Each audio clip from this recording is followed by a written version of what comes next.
माझं नाव अहम आहे. माझे वडील रोज सकाळी सायकलवरून लोकांच्या घरी जाऊन वर्तमानपत्र वाटायचे आणि त्या बदल्यात जे काही पैसे मिळायचे त्यातून ते त्यांच्या आजारी पत्नीचे म्हणजेच माझ्या आईचे उपचार करत असत. एक दिवस आईने वडिलांना सांगितलं, तुमच्याकडून आता मेहनत होत नाही. मला माझ्या नशिबावर सोडून द्या. शेवटी मरायचं एक ना एक दिवस तर आहेच. पण माझे वडील तिच्या उपचारासाठी लोकांकडून भीक मागायला सुद्धा तयार झाले होते. हे सगळं मी पाहत होतो आणि माझं मन कठोर झालं होतं. मी वडिलांना वाईट बोलायला लागलो होतो.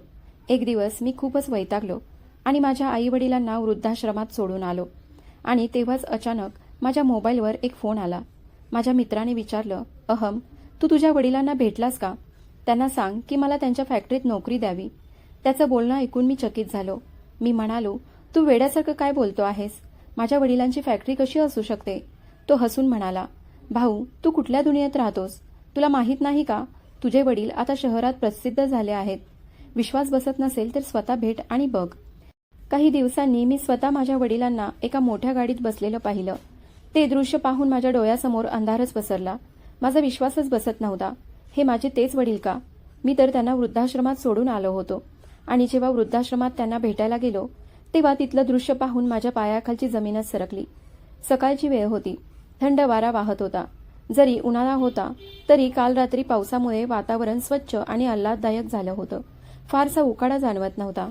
जसं मी माझ्या खोलीतून बाहेर आलो तसंच मागून एक आवाज आला, अहम. मी हळूच वळून पाहिलं तर ते माझे वडील होते. ते म्हणाले, बाळा, तुझ्या आईची तब्येत बरी नाही.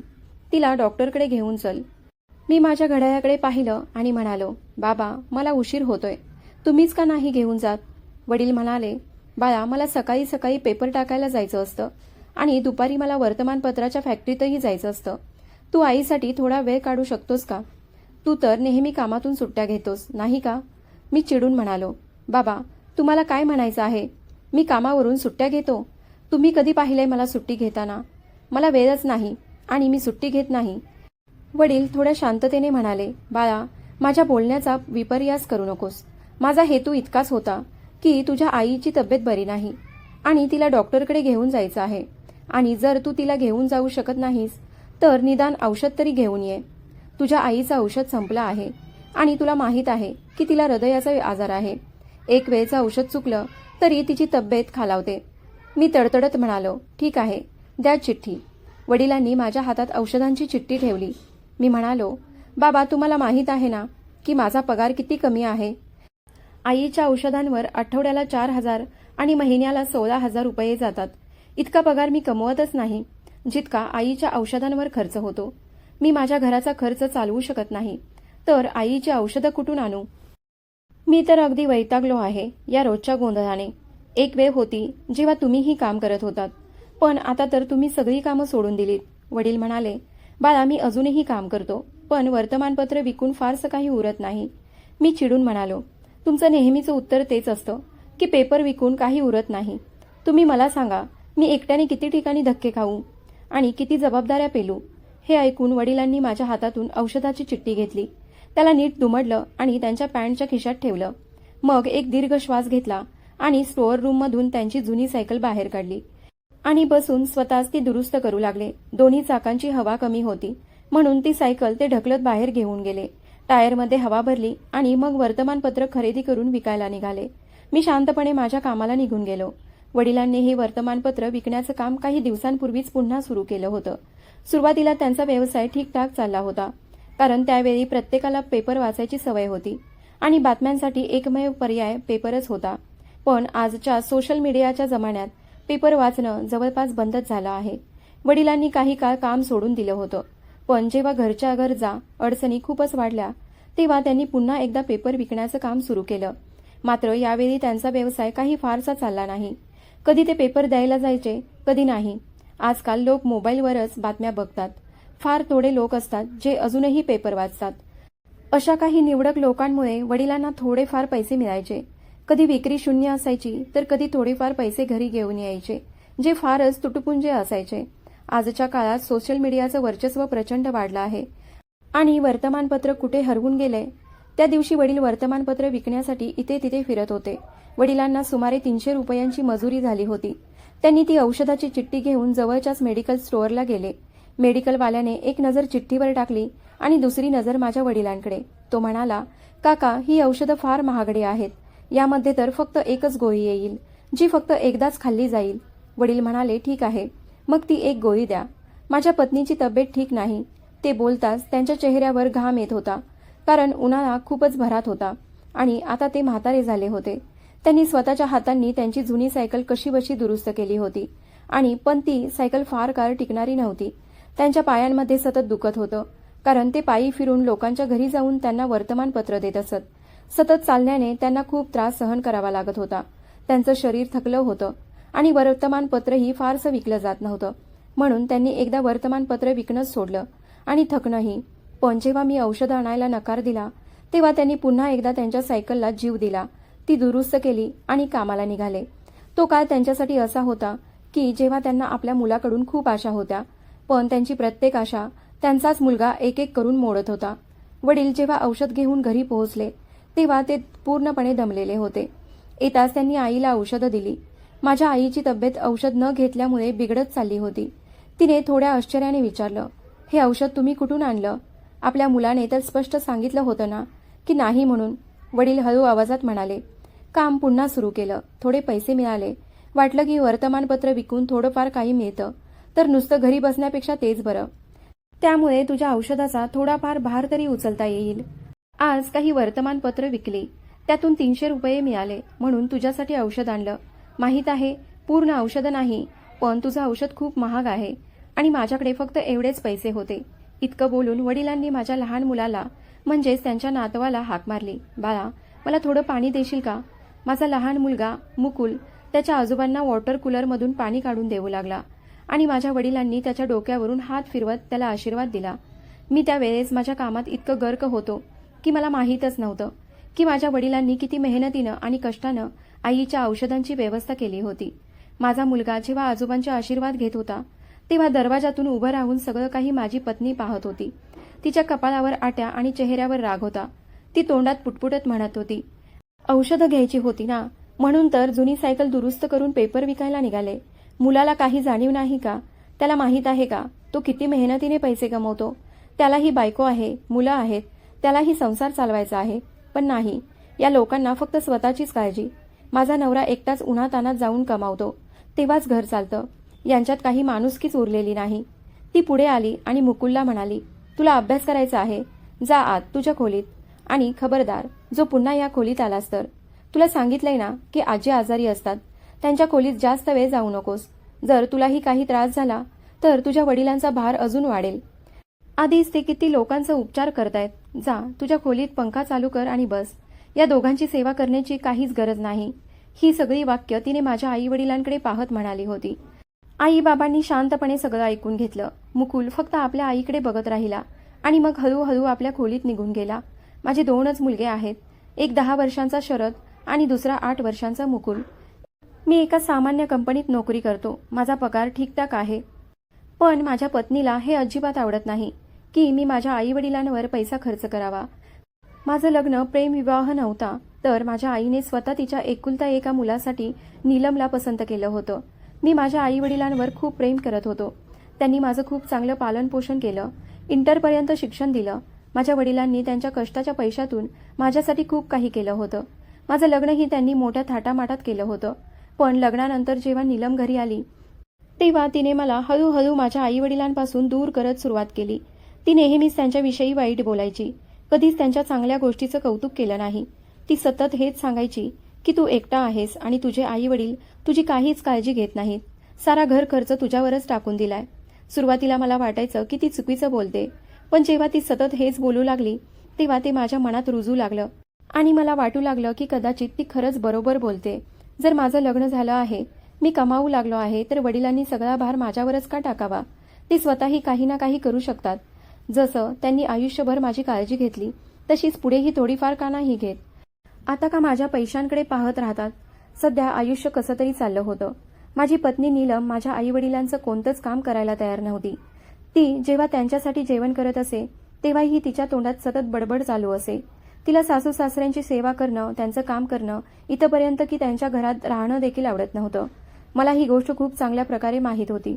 पण ती माझ्या मुलांची आई होती, माझी काळजी घेत होती, म्हणून मी तिला काहीच म्हणत नसे.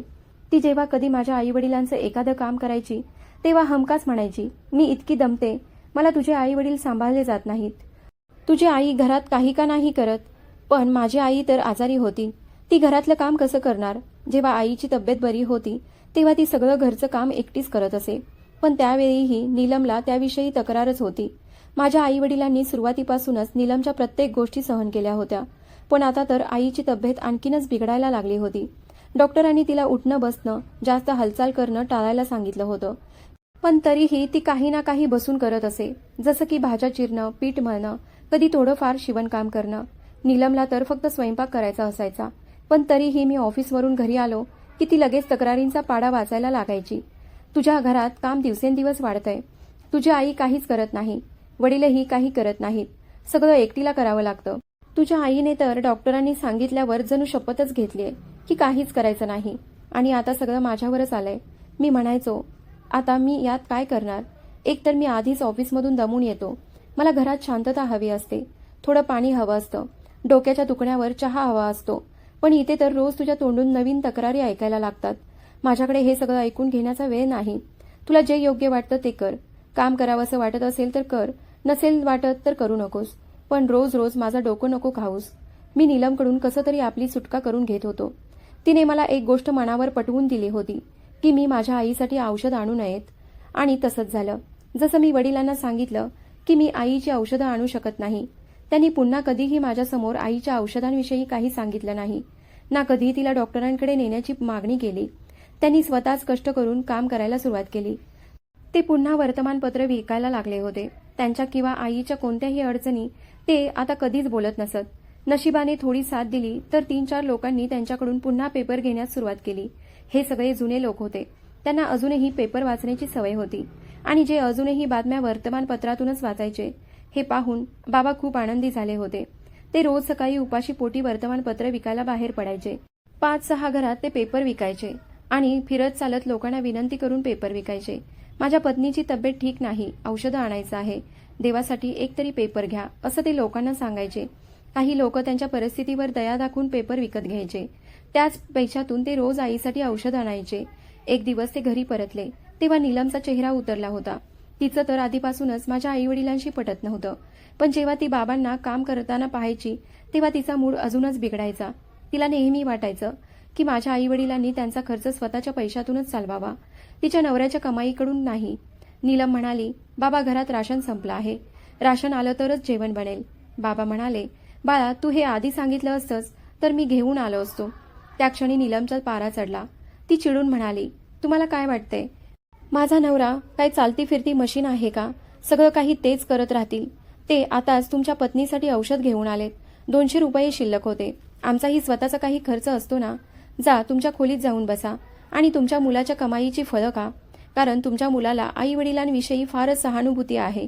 ते थोडे शिल्लक पैसे घेऊन आले आणि फळं घेऊन आले तुमच्या पत्नीसाठी, आणि आता तुम्ही म्हणता राशनही तेच घेऊन येतील.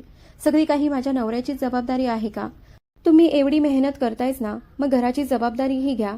मला आज तर कोणतेही पैसे दिले गेले नाहीत, मी काय बनवू जेवायला. नीलमचा मूड त्या दिवशी फक्त याच गोष्टीमुळे खराब झाला होता की मी माझ्या आजारी आईसाठी फळं घेऊन आलो होतो. त्या रागाने तिने त्या दिवशी जेवणही बनवलं नाही. बाबांनी तिचं बोलणं शांतपणे ऐकलं. त्यांच्या डोळ्यात लाज आणि दुःख दिसत होतं. त्यांना माहीत होतं की त्यांची सून सुरुवातीपासूनच फार उद्धट आहे, त्यामुळे वडील काही बोलले नाहीत. नजरा खाली घालून मागे वळू लागले. पण त्यांना खूप भूक लागली होती. ते थोडा वेळ थांबले आणि नीलमला म्हणाले, सुनबाई स्वयंपाकघरात बघ, डाळ तांदूळ काही आहे का, जेवण बनव, मला पण भूक लागली आहे, आणि तुझ्या सासूबाईंना औषधही द्यायचं आहे. उपाशी पोटी औषध चालत नाही. माझ्याकडे एवढेच पैसे होते की तिचं औषध घेऊन येऊ शकलो. नीलम चिडून म्हणाली, जर तुमच्या पत्नीची इतकीच काळजी आहे तर थोडीफार आमचीही काळजी करायला हवी ना.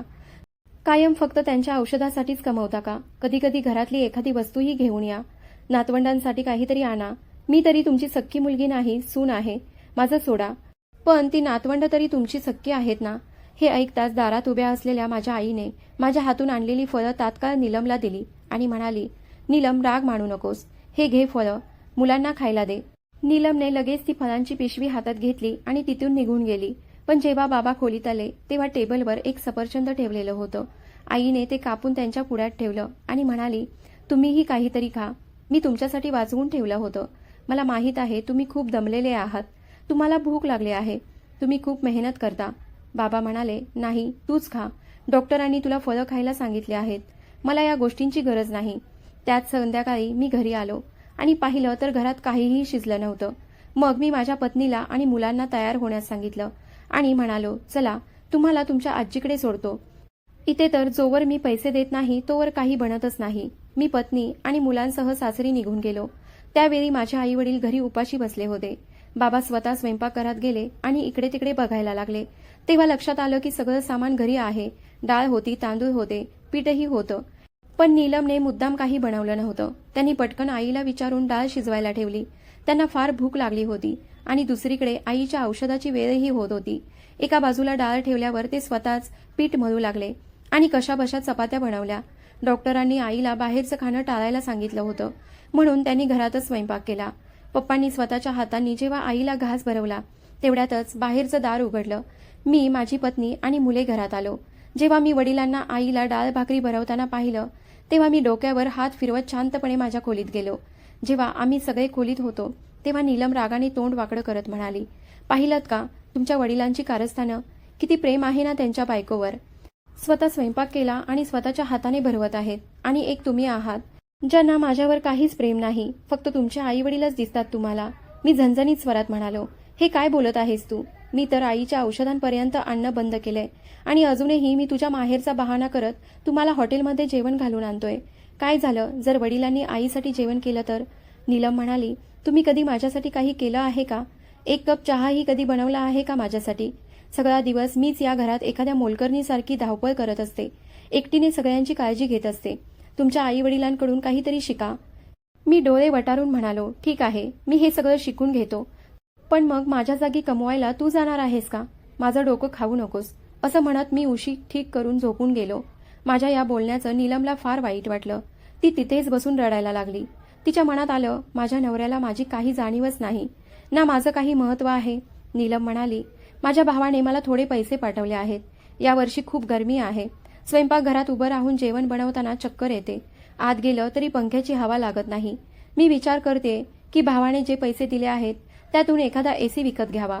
मी डोळ्यावरचा हात झटकून म्हणालो, आणि एसीचं बिल कोण भरेल? स्पष्ट ऐकून घे, माझ्याकडे इतका पगार नाही की मी एसीचं बिल भरू शकेन.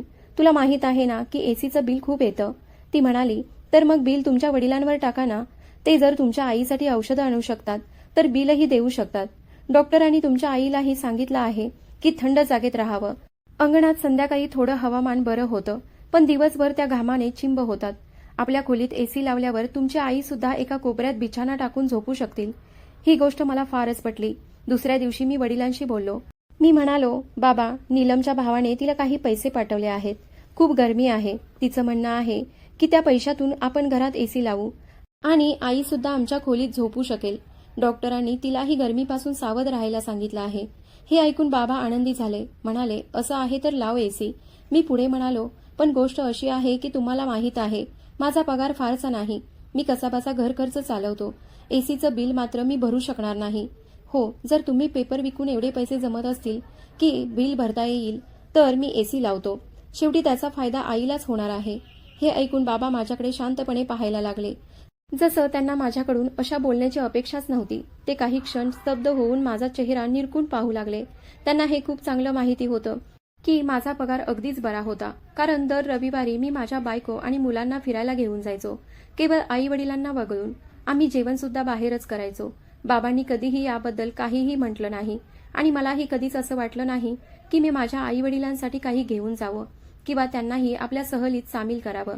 कधी कधी बाहेरून जेवण जास्त ऑर्डर झालं किंवा शिल्लक राहिलं तर मी ते पॅक करून घरी घेऊन यायचो आणि आई वडिलांना देत असे, पण वेगळं त्यांच्यासाठी काहीच घेऊन गेलो नव्हतो. असं क्वचितच झालं. बाबा म्हणाले, बाळा, मी बिल कसं भरू शकतो? मी तर अगदी जेमतेम तुझ्या आईच्या औषधांसाठी पैसे जमा करतो आणि आता तू स्पष्ट सांगितलंस की हे काम तुझ्या आवाक्याबाहेर आहे. मी म्हणालो, जसं तुम्ही आईच्या औषधांसाठी पैसे जमवता तसं बिलासाठीही करू शकता. शेवटी याचा फायदा आईलाच होणार आहे. माझी बायको एसीसाठी आधीच पैसे देत आहे. मला काही माहीत नाही. एसी लावला जाईल आणि बिल तुम्हालाच भरावं लागेल. आता वडिलांसमोर ही गोष्ट कबूल करण्याशिवाय पर्यायच नव्हता. त्यांनी पूर्वीपेक्षा अधिक कष्ट करायला सुरुवात केली, पण वर्तमानपत्र फारसं विकलं जात नव्हतं, म्हणून त्यांनी त्यासोबत मजुरीचं कामही स्वीकारलं. पण ते आधीच कमकुवत होते, म्हातारे झाले होते. त्यांना फार मेहनत झेपत नव्हती, कारण आयुष्यभर त्यांनी मला कधीही कामावर लावलं नव्हतं.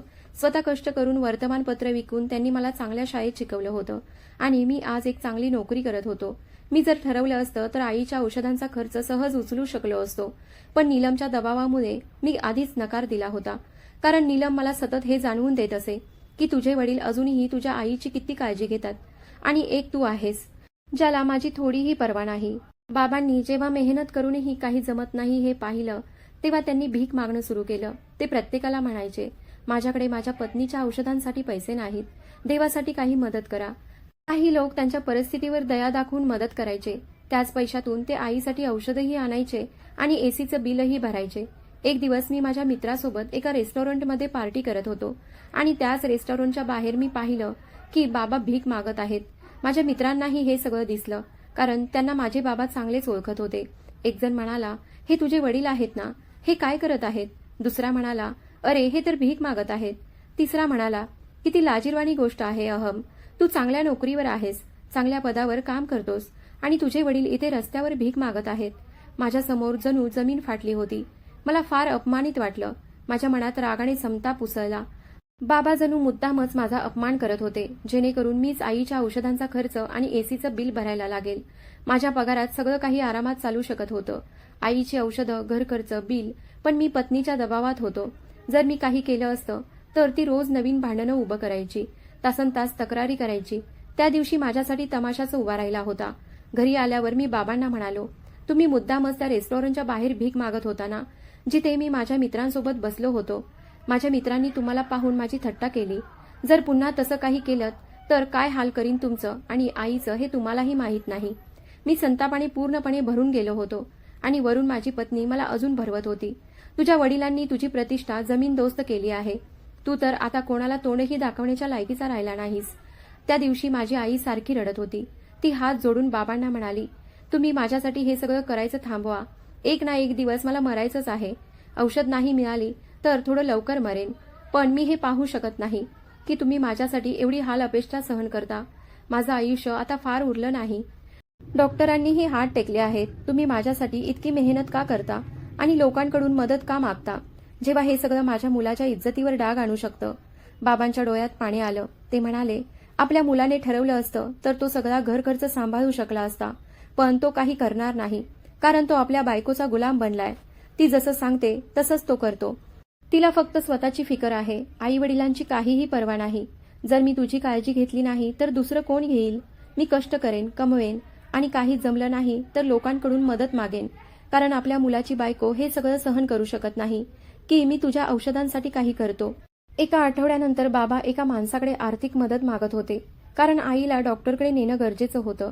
डॉक्टरांनी सांगितलं होतं की प्रत्येक 2 महिन्यांनी तपासणी आवश्यक आहे आणि त्या डॉक्टरांची फी 2000 रुपये होती.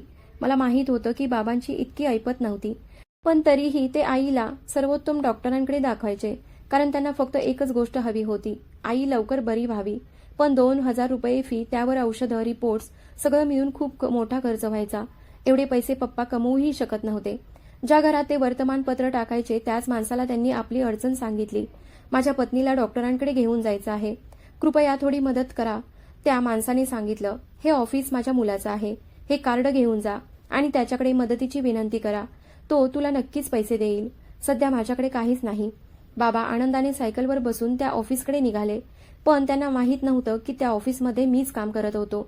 बाबा जेव्हा ऑफिसमध्ये माझ्या बॉसकडे पैसे मागायला गेले तेव्हा बॉसने त्यांना ओळखलं. हे तुमचे वडील आहेत का? त्यांनी मला केबिनमध्ये बोलावलं आणि माझी तिथेच चांगली खरडपट्टी काढली.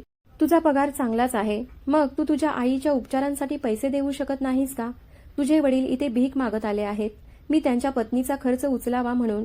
मला इथे खूप लाज वाटली, अपमान झाला होता. त्या दिवसाआधी माझा एवढा अपमान कधीच झाला नव्हता. मी खूप संतापलेलो होतो. घरी आलो आणि बाबांना जोरात जमिनीवर ढकललं. हे पाहून माझ्या आईने छातीवर हातच ठेवला. ती जोरजोरात रडू लागली, ओरडू लागली, बाळा हे काय करतो आहेस तू? आपल्या वडिलांशी असं का वागतोस? माझी पत्नी एका बाजूला उभी होती. तिच्या तोंडावर हास्य होतं. ती सगळा तमाशा बघत होती. मी बाबांवर जोरात ओरडलो, जर माझी नोकरी गेली तर माझ्या बायकोला आणि मुलांना कोण सांभाळेल? तुम्हाला तिथे जायची काय गरज होती? तुम्ही आधीच माझ्या मित्रांसमोर माझा अपमान केलात, आता ऑफिसपर्यंत पोहोचलात. काही लाज आहे का तुम्हाला? बाबा म्हणाले, मला माहीत आहे बाळा, तुझा पगार चांगला आहे, पण तू तुझा पगार आमच्यापासून लपवतोस. तुला, तुझ्या बायकोला आणि मुलांना फिरवायला पैसे असतात, पण आई वडिलांबद्दल मात्र नेहमी तक्रार असते. मी माझ्या पत्नीचा इलाज नक्कीच करेन. हवं तर मी कोणाकडूनही भीक मागेन. जेव्हा तुला तुझ्या आईबद्दल काहीही वाटत नाही तेव्हा मी जे करतो ते मला करू दे. मी चिडून म्हणालो, मी पाहतो की तुम्ही हे सगळं कसं करता. बाबा उभे राहिले आणि म्हणाले, मी पाहतो की मला कसा थांबवतोस. तू माझा मुलगा आहेस आणि मी तुझा बाप. बस, आता खूप झालं, खूप सहन केलं तुझं, पण आता नाही सहन होत. हे ऐकून मी त्यांना पुन्हा एकदा जोरात ढकललं. बाबा पुन्हा जमिनीवर कोसळले आणि यावेळी त्यांच्या डोक्याला जबरदस्त मार लागला. आई धावत आली, काही लाज आहे का तुला? तू तुझ्या वडिलांना असं जाहीरपणे अपमानित करतो आहेस. मी म्हणालो, जर यांच्यामुळे माझी नोकरी गेली तर बघ मी तुमचं काय हाल करतो. माझी पत्नी सगळा तमाशा पाहत उभी होती. तिने याचाच फायदा घेतला आणि म्हणाली, अरे हे तुझे आई वडील आहेत ना, मग त्यांना घराबाहेर का नाही टाकत? त्यांना वृद्धाश्रमात टाक, तिथे लोक त्यांची काळजी घेतील, त्यांचा उपचारही करतील. हे ऐकून मला खरंच वाटलं की ती म्हणते ते योग्यच आहे. मी पाहिलं, माझ्या आई वडिलांच्या डोळ्यात विनवणीने भरलेले अश्रू होते.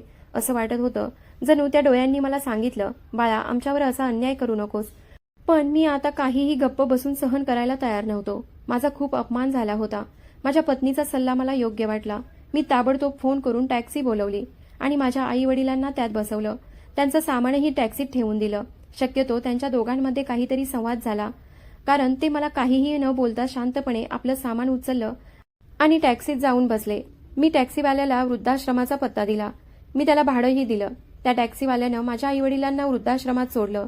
या सगळ्यामुळे माझी बायको खूप खुश होती. ती म्हणाली, तू खूपच योग्य केलंस, आता तरी तुझं नाव बिघडणार नाही. माझे आईवडील आता वृद्धाश्रमात राहायला लागले. मी त्यांच्याकडे पुन्हा कधीही वळून पाहिलं नाही. ना त्यांच्या तब्येतीची ना त्यांच्या जगण्याची काहीच चौकशी केली. माझा पगार जो यायचा तो माझी बायको स्वतःजवळ ठेवायची.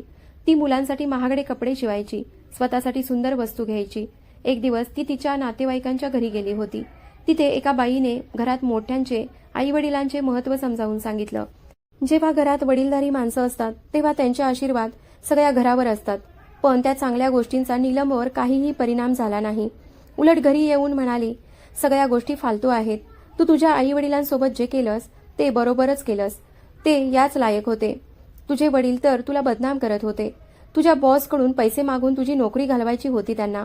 तिने सर्वांना सांगितलं होतं की मी माझ्या आईवडिलांना फिरायला पाठवलं आहे आणि जेव्हा मी हीच गोष्ट बॉसला सांगितली तेव्हा तोही खुश झाला होता. आता माझी बायको तिच्या माहेरच्या लोकांना घरात आणायची, चांगला स्वयंपाक करायची, मैत्रिणींना बोलवायची. सगळं काही मजेत चाललं होतं. पण माझ्या पायाखालची जमीन तेव्हा सरकली जेव्हा अचानक माझी नोकरी गेली. बॉस म्हणाला, आम्हाला तुझ्यापेक्षा चांगला एक तरुण मुलगा मिळाला आहे.